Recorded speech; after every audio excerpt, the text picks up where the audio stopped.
Hey guys, my name's Matt, and I'm here to talk a little bit about SwiftUI. So, what is SwiftUI? So, SwiftUI, in my opinion, is the biggest thing to happen to iOS development since Swift. So, before Swift, it was Objective-C was the language used to build iOS apps, and it was a difficult language, and it wasn't very intuitive, and it was just full of brackets and semicolons and header files. And then Swift came along and changed everything. So now we have SwiftUI, which I think is going to be the next big game changer for iOS development. So why is that? Well, first of all, it can be used for any of the Apple platforms. You can use it to build user interfaces for not only iPhone but also tvOS, Apple Watch, and Mac OS. So why else is it a game changer? Well, Swift is an imperative syntax language, but SwiftUI is declarative. So I'm new to declarative. I'm still learning about it, but I know that it's going to be the future of programming, and already is. And people that code in like Flutter and React, they already know about it, and they know why it's so great and how it is going to be the future. So, but for Swift people, it's a new way to code. It's really learning a whole new language, but it's going to be totally worth it. So, what's the difference between imperative and declarative? So, imperative, according to Apple, is it involves building a result by sending explicit commands. So, you basically are telling the compiler how to do every little thing. The way that Apple describes it, like if you were calling up a pizza place, like if you were calling Domino's, right? You wouldn't call Pizza Hut, right? I don't know. Pizza Hut's not bad. You definitely wouldn't call Papa John's. But I think Domino's, as far as like the cheap pizza places, they've stepped up the game. Anyway, you call Domino's and you say, hey, look, Domino's, I want a pizza. But you don't just say, I want a pizza, I want a pepperoni pizza like you do in real life. With imperative pizza, you tell the Domino's pizza, even though the Domino's pizza guy makes 1,000 pizzas a day, he knows how to make pizza, you still tell him exactly what he needs to do, what ingredients he needs, how to stir the dough, how long to let it sit, all that kind of stuff. That's the way it is now. That's the way Swift is. SwiftUI changes all of that. SwiftUI is declarative. So declarative programming, what's the difference? So again, according to Apple, the WWDC, declarative code involves building a result by describing what you want, by letting someone else figure out how to make it for you. So the Domino's guy, he knows what to do. He knows how to make the pizza. He's the pizza expert. He's going to make it better than you could make it. So you just tell him what you want. I want a pizza. I want a medium pizza. I want tomatoes, mushrooms, basil. And you can even add special instructions like, hey, can you cut it into 8 different pieces? Please and thank you. So that's declarative. So how does that work in programming? So here's a real quick, small example. And then later I'm going to show you another example. So if I were to build an app, let's say, well, I built this app, but let's say that this is a pizza topping app. And you put this on the App Store. And what does this app do? Well, you enter your favorite pizza topping and it updates to your favorite pizza topping. So if you put in pepperoni, it'll say my favorite pizza topping is pepperoni. So how would you build this app? So iOS developers, there's a lot of different ways to build it. So iOS developers, they know the pain. They know what it takes to do something like this. You can use storyboards. You can do it programmatically like this. But this is it. This is what you have to do. You have to declare how to build this thing. You have to tell the compiler. I don't know how it is in other languages, but I'm sure if anyone's watching this that builds in other languages, they'd be like, you got to be kidding me. This is what it takes. And yeah, this is what it takes. And this is the programmatic way to do it. You can do it through storyboards, but once you enter storyboards, it's a whole other world and it has its own problems. So the programmatic way to do it would be something like this, where you have to say, look, I want to have a view controller, and I want it to be a table view controller, because you're going to have different cells. You're going to have a label that's going to show the pizza, and you have to build that label. And then you have to figure out a way to allow the user to enter the text. How are they going to enter that? Well, they need a text field to enter the text that they're going to enter, the topping. Okay, so what happens when they enter the topping? Well, you have to tell the compiler what to do. Well, you have to do this stuff. You have to save that text that they're entering. So you have to build a function for that. And then once you save it, you have to update that label that you built earlier every single time. You have to call this function. And you have to tell the table view, look, you have to use these cells. And you have to build those cells, and you have to register those cells on the table view. And you have to tell the table view all these data source methods, these delegate methods. It doesn't know how many rows to show, so you have to tell it, show 2 rows. But what am I going to put in those cells? Well, at this row, you're going to put this cell. Well, how do I show that cell? Well, you have to program all this stuff. You have to say, look, I want you to put the cell in here, and I want you to give it this padding and 20 points away from its container leading and 20 points trailing. And what about the other cell? Well, you have to tell it, here, use this cell. So anyway, this is a way to build it now, or the traditional way. You can build it now with SwiftUI, and I'll show you the difference. So I'm going to pause it now, and then I'm going to show you what it looks like with the new cool SwiftUI way. Hey, so okay, so this is Xcode here, and I just wanted to show you the traditional way to build that app. So let's just run it to make sure that it still works. So this is the old-fashioned way, I guess. Let's make sure it works. So, favorite topping, pepperoni. Okay, so this works. So yeah, again, you need to say, here's a label, here's the text field. Every time it gets changed, that gets updated, the label gets updated, and so on and so forth. So now let me show you the SwiftUI way to do this, which is pretty cool. So you need Xcode 13, by the way, for SwiftUI. So when you start a new project for SwiftUI, actually let me get rid of that.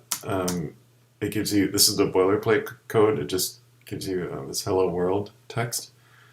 So to build our app, the first thing that we're going to need is a string for to keep the pizza topping. So we'll call it just topping, and we'll just make it an empty string. Now the cool thing about SwiftUI is it has this attribute called state, and what this tells the compiler is, hey, look, this string needs to be updated. So how are we going to update it? We'll get rid of this hello world for now. So the way that SwiftUI works is everything is in a view, and then you put the views in containers. So we're going to create this container called form. So form is a container for grouping controls used for data entry, which is exactly what we want because we're entering the pizza topping. And so it's just called, so like the label is just text. We're entering the text, like the hello world text, and we're going to put in the topping in this label. So we're going to say my favorite topping is, and then this is similar to Swift, this syntax, and you can just add this variable that we created. So the other thing is we're going to put in this container, this form container, the text field. So instead of UI, like Swift, everything's UI. With SwiftUI, everything's just like what it is. So this is text field. And you can initialize it, the same as Swift, and we're just going to use the first one here. and we're going to initialize it with the placeholder. So enter my favorite topping. And then this is the really cool part, is when they start entering this text field, we're going to add this topping string, which is going to get updated. And the $sign is what tells the compiler to update this as you're typing it. We don't put the $sign there because this is read-only.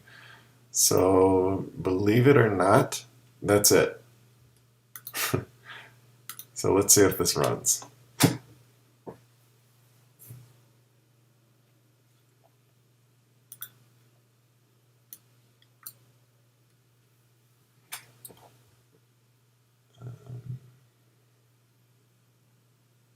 Okay, so it looks good so far. So enter my favorite topping. My favorite topping is, so let's see if this works.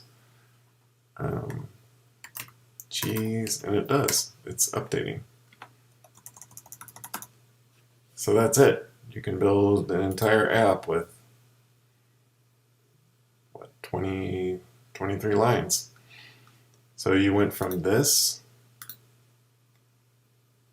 from the traditional way to do it, which was this, to this. Okay, so now that's the sort of just getting your feet wet example. So now I'm going to build another app to show you some of the other cool features that you can do with SwiftUI. So now, okay, so this is the app that I built, and we're going to build this together. So this is called Augusta. So what this app shows is the front nine. I like golf, but this is the front nine at Augusta National Golf Club where they hold the Masters.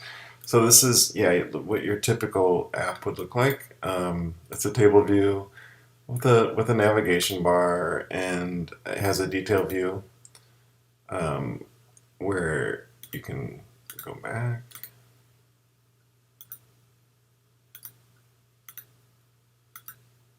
Yeah, so let's build this, and I'll show you how simple and cool it is in SwiftUI and some of the other features. So let's see. So the way that you get started is how you normally would. You open up Xcode and you start an Xcode project. So we're going to choose single app view. We're going to call it Augusta. Bluetooth on my keyboard is really acting up. So the most important thing here is to make sure your user interface is SwiftUI. You can use Storyboard and SwiftUI at the same time, but we're just going to build this entirely with SwiftUI because that's what this is about. Okay, so I'll just put it on my desktop. All right. So the first thing you'll notice is, yeah, there's no storyboard. I mean, you can add a storyboard if you want, but you really don't need to. And the other thing is, this on the right is your canvas. And you may think, well, that looks like that's storyboard, but it's not. It's so much different because this is real time. It's just so much better. See, when you update, it updates. You can see how it reacts in real time, which is amazing because of these previews and this content view, which is an instance of the content view that it gives you, your boilerplate. Okay, so let's get started. So what do we have here? We have a cell. Let's build our cell. We have a cell with a title, a detail, and an image, and a navigation bar. So first, let's go ahead and build our cell. So everything in SwiftUI is a view. So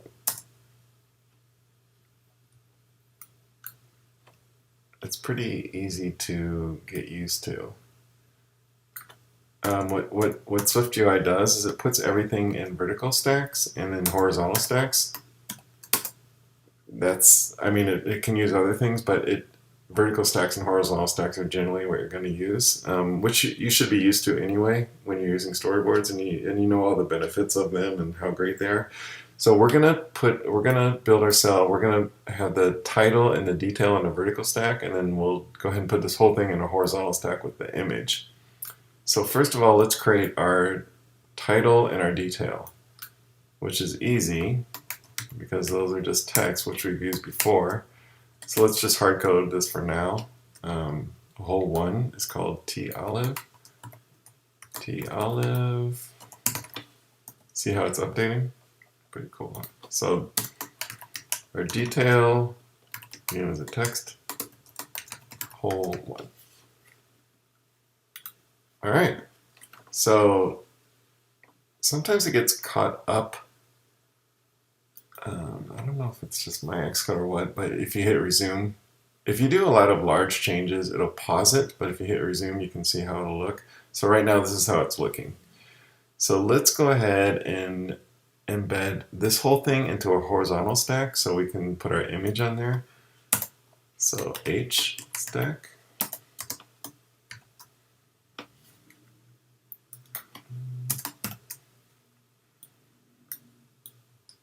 And I'll show you how easy it is to create an image. So can you guess what image is? It's called image. So a cool thing with Xcode 13 is they have these system names. So if you don't have images to start out with, you can just use these system names. So we're just going to use this photo example. So there, you can see kind of how our cell is going to look. It's starting to take form. There's a couple things we need to do. We need to add some modifiers. And again, you're going to see how much simpler and intuitive it is with SwiftUI. So the first thing that I'm noticing is our alignment is off, because right now I want this to be left aligned with this hard edge of the photo. So it looks like that. So what we can do is we can instantiate the stack views with an alignment attribute and alignment. So we're going to make this leading, so it's right against the edge. And what else? Let's put alignment on. Alignment.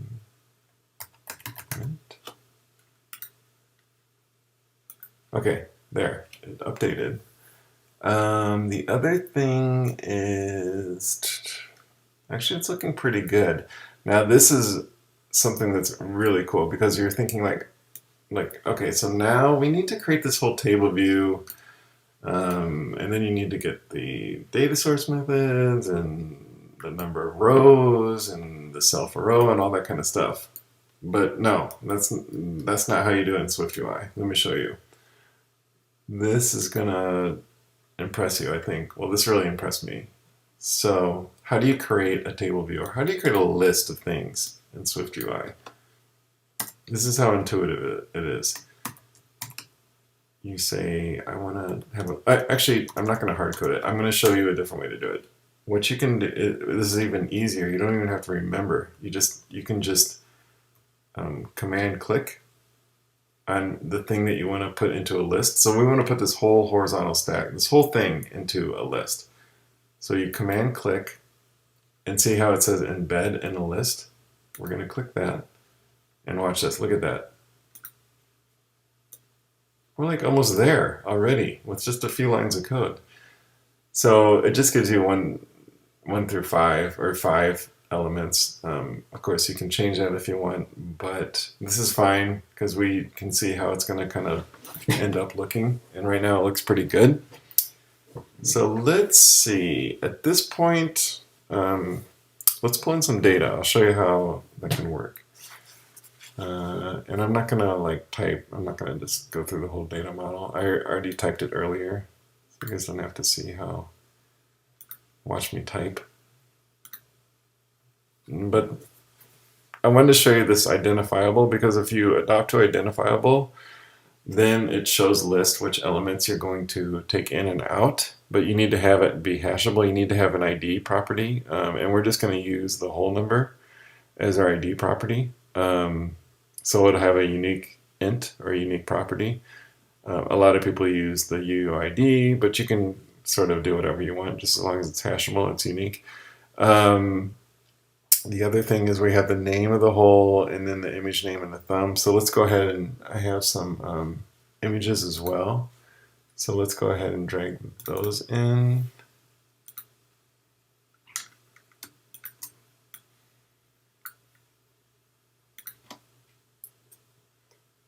Okay, so let's go back to our content view, so which would be our table view and the old way of doing it. Let's resume to see how our canvas is looking. So let's go ahead and pull in that data. So let's make a property holes. This is going to look familiar too. This isn't that much different. And let's feed it into our list. So instead of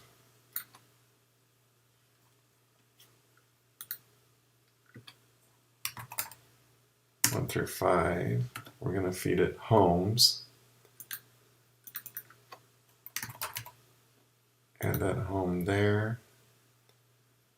And homes. Why am I saying homes? Holes.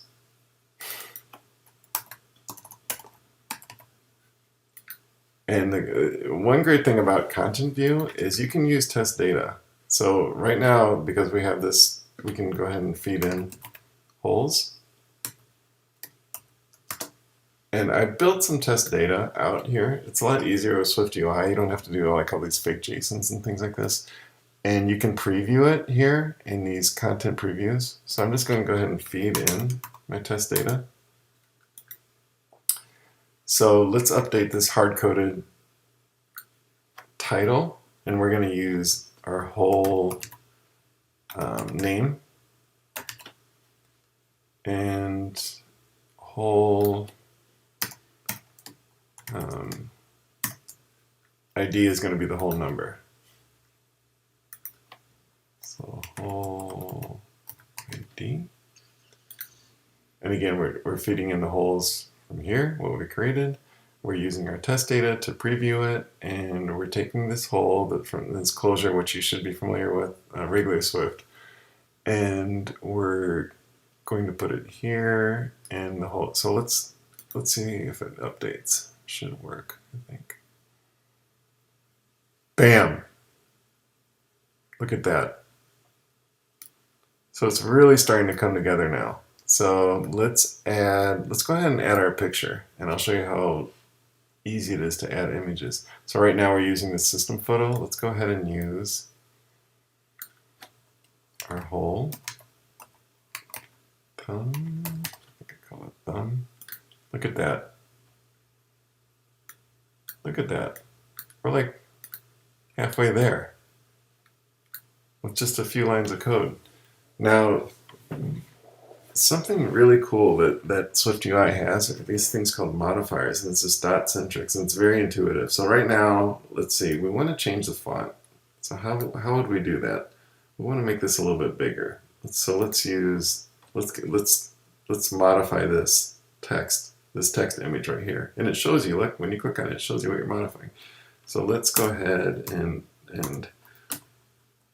change the font. See, font, and we're just going to use system font. Let's use large type. No, just regular title. And for this one, let's go ahead and update it. Let's use subheadline.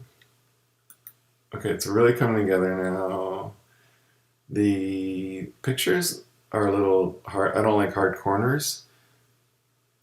So again, we can modify all these images, text views, because everything's views, and it's all dot syntax, and it's all intuitive. So how would we modify this? Well, you know, it'd be the corner radius, because that's what you've done 1,000 times with Swift. And you can see, you can just play around with it in real time and see how it's going to look. 20 is too much. We'll just use 5. I usually use 5, or even 4, like 4. So there, it's looking pretty nice now. Okay, so this is starting to get a little bit too much, though. You don't want to you don't want to get this pyramid. You want to keep things encapsulated. So this is another just really cool thing you can do with SwiftUI. You can take a view that you want to encapsulate or separate, and if you command click on it, so right now we're going to take, oh, I thought I put these into a horizontal stack. I guess I didn't do that. So let's do that. Let's put these all into a horizontal stack view.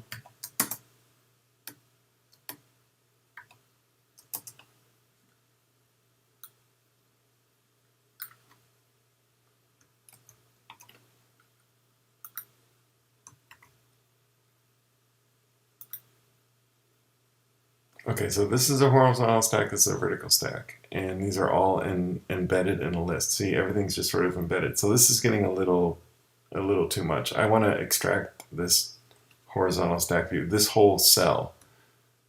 And the way you can do that is you can hit Command, click, and see this? This is so awesome. Extract subview. When you click it, look at that. It's amazing. It totally extracts it. And you can name it whatever you want. So we're going to name this, what are we going to name this? We're going to name this whole cell, I guess. So let's go ahead and feed in, let's make a whole property for this. And then since we have this whole new struct here, we can go ahead and feed in this whole here.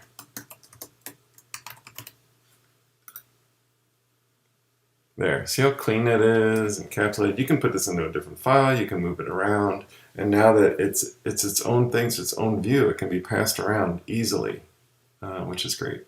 So now, let's see, it's coming together here. We have our cells, the images look good, the text look good. Let's go ahead and embed the navigation bar. So in storyboards, remember you have to go to storyboards and embed it, and I'll show you how to do it with SwiftUI, which is so much more intuitive and so much easier. It's called navigation link. So navigation link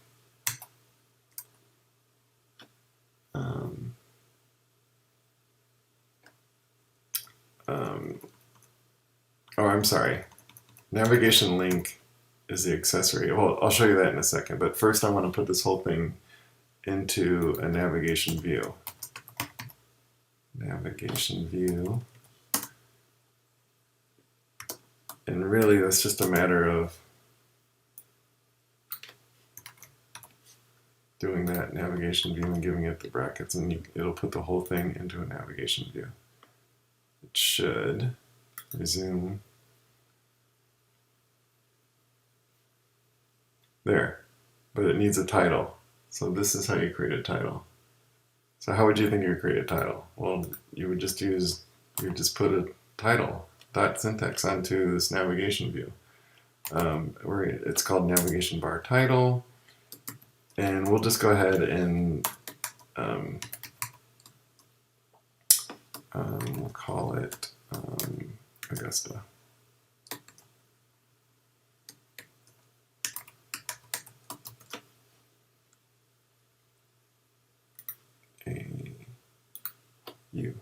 Augusta. Look at that, real time. Okay, so, but now what we need is the, remember you would have to have the accessory, and you'd have to have, add more methods, delegate methods, did select row at index path, and okay. I'm going to show you how to do this, because this is really just a button, right? This is just a link that takes you to the detail view. So let's go ahead and embed this cell here that we extracted, that we encapsulated into a navigation link. So the navigation link is going to have a destination, because once you hit on that link, it's going to go somewhere.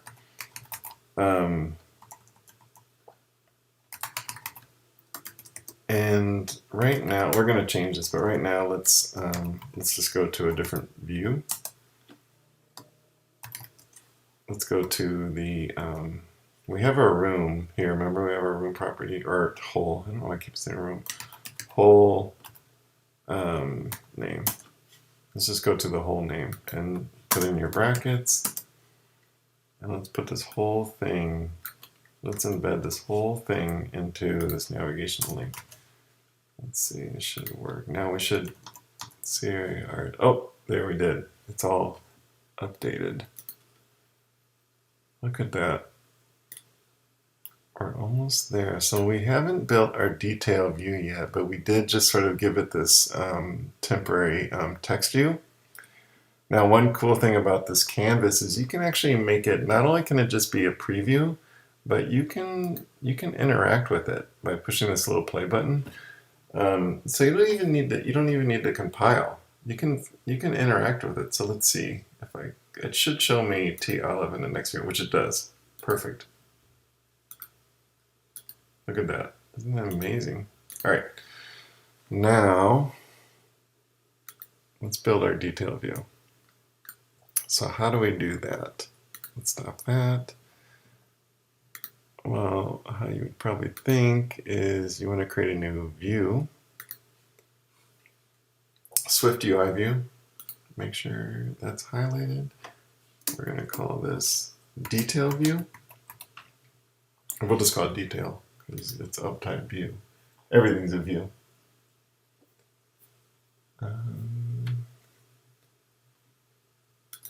And again, it's just going to give us our boilerplate hello world. So let's, we're going to pass in our whole, right? So let's make that whole property.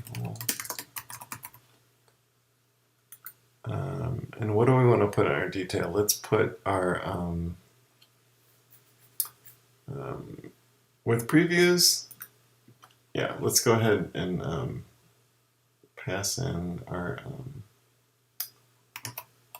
test data. We gave it the whole property, so let's pass in. We have test. We're just gonna use test data just to. We'll just take the first one, just to kind of see how this is gonna look. Let's see. We want an image. Whole image name. Let's get rid of this. So let's see. That should be enough to at least get a preview. We should be able to see the image.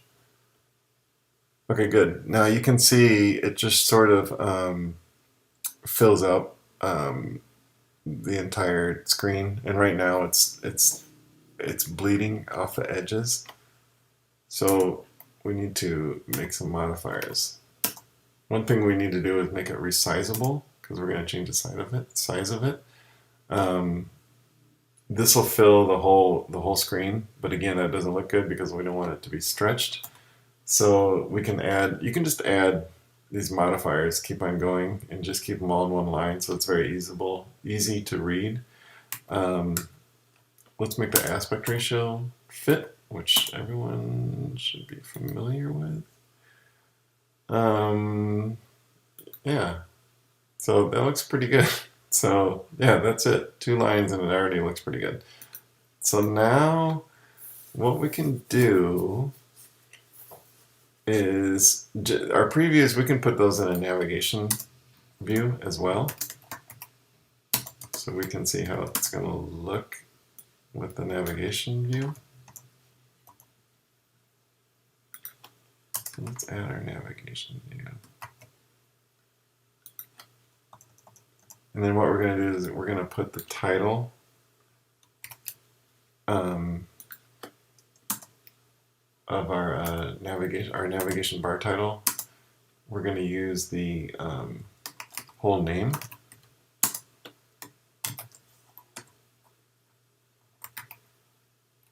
Whole name. What's the matter? Okay, that's okay. think it's working. Let's go back to content view. And right now, our destination, we're just feeding this sort of temporary text whole name, this text view. But now that we've built this detail view, we can make that our destination. When they tap on this navigation link, this guy, it's called navigation link now. And we're going to feed it the whole, this guy. So yeah, let's see how it looks. Should work, I hope. Yep, look at that. Look at that. Okay, that's working. There's one more thing I wanted to show you guys. Some kind of like some cool stuff that you can do with previews. So right now previews, we're just looking at how the app's gonna look if they don't change anything. But let's say that they want to make the font dynamic. Okay, to show you this, let's make this font. Let's just make this small.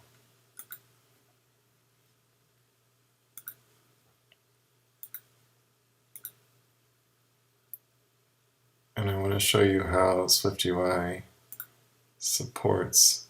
Okay, so that's just the body. That's the font's body. I want to show you how SwiftUI can support some of the cool modern features like dynamic type.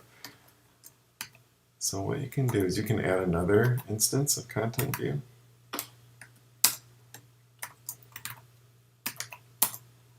We'll just use our test data again. Now watch this. You can change the environment.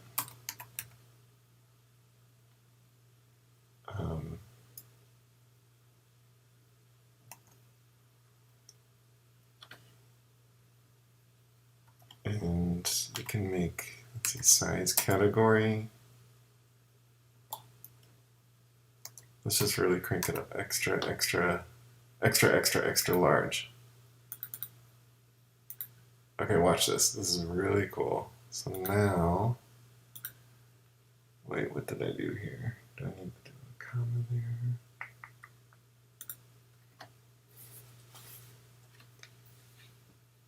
Function declares an OK return type. Oh, I think I need to put these into a group. So let's see. Hold on.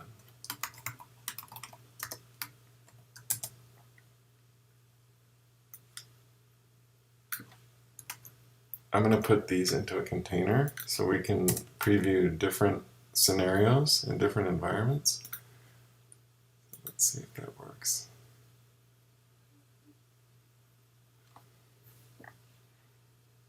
Look at that. So this is with just the standard body when they haven't changed it, but we can also see different environments. So if the user cranks up the font, we can see how it looks, and it looks good because SwiftUI, it just works. It supports all those things. So I want to show you something else. So content view, let's add one more.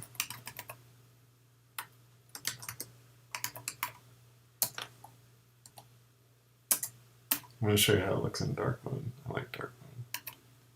So we're going to change our environment, and we're going to change the color scheme, dark. So there. Regular, if they crank up the font, dark mode. Everything looks good, everything's supported. Okay, so that's a wrap for this. But yeah, that's it. That's SwiftUI. Of course, this is just the tip of the iceberg. You can do a lot more, but hopefully this will at least get you excited. I mean, I'm excited to start using it. And I mean, it's going to be a while because you need to have Swift 13, so you need to be able to support Swift 12 for a while. But yeah, I can't wait to get going on this. So thanks for watching, and yeah, have a good one.